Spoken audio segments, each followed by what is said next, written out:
Šodien man bija vairākas konsultācijas par omega-3, un es sapratu, ka par šo tēmu ir jārunā skaļāk, jo cilvēki iegādājoties omega-3 vadās pēc cenas, kapsulu skaita, pēc reklāmas, pēc aptiekāru ieteikumiem, un vēl jau vairāk, ja gadījumā tajā brīdī omega-3 ir akciju cenās. Bet iegādājoties omega-3, cilvēki nezin un nepievērš uzmanību, kas patiesībā ir vissvarīgākais. Un tāpēc es šodien izlēmu jums pastāstīt, iegādājoties kvalitatīvu omega-3, kam ir jāpievērš uzmanība. Omega-3 ir nepieciešama mūsu sirdī, smadzenēm, acīm un daudziem citiem procesiem organismā. Taču lielākā daļa cilvēku ar uzturu to neuzņem pietiekami. Tāpēc ir svarīgi saprast, ko tieši skatīties, pērkot omega-3. Pirmā lieta, uz ko jāskatās, ir EPA un DHA. Tie nav vitamīni. Tās ir divas galvenās omega-3 taukskābes. EPA, jeb eikozapēnskābe, vairāk saistīta ar sirds un asinsvadu veselību. Savukārt DHA, jeb dokozaheksaēnskābe, ir viena no galvenajām smadzeņu un acu šūnu sastāvdaļām.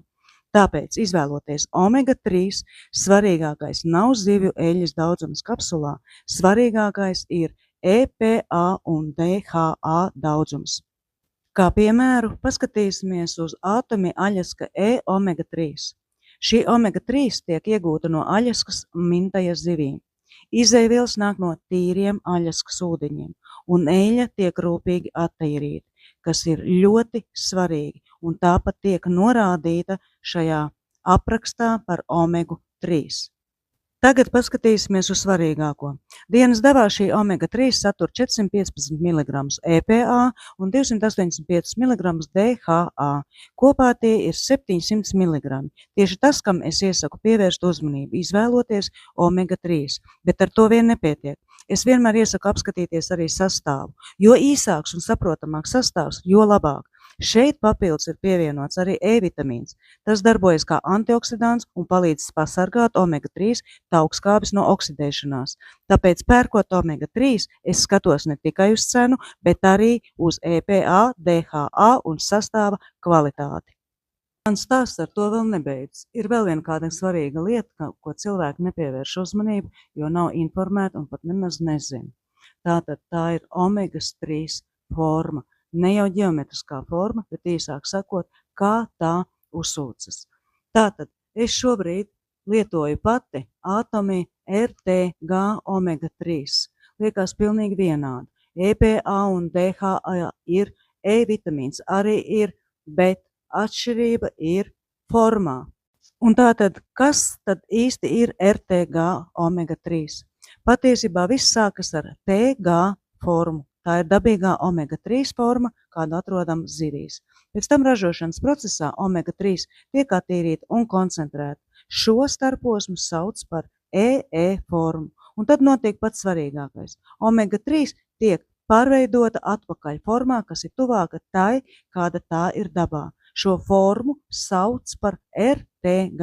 Tāpēc runājot par RTG omega-3, mēs nerunājam par lielāku EPA vai DHA daudzumu, mēs runājam par to, kādā formā šīs taukskābes atrodas.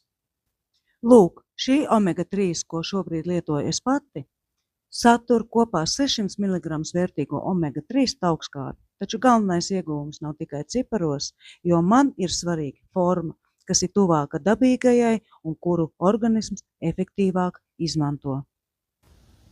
Ļoti ceru, ka esmu mazliet palīdzējusi saprast, kam tad ir jāpievērš uzmanība, iegādājoties omega-3. Tātad DHA, EPA, omegas formai un sastāvam. Jo nevienmēr visdārgākā omega ir vislabākā, ar vislielāko sarakstu nevienmēr ir visefektīgākā, bet zinot šīs lietas, tagad ir iespēja iegādāties arī jums kvalitatīvu omega-3. Un ja jums radusies interese iegādāties Dienvidkorejas ātomī šo kvalitatīvo omegu, ko lietoju arī es pati, tu vari rakstīt man droši, es došu tev pieeju ātomī Dienvidkorejas veikalam patiešo no ražotāja bez uzcenojuma un toreiz lietot kvalitatīvus produktus, uzlabojot savu veselību.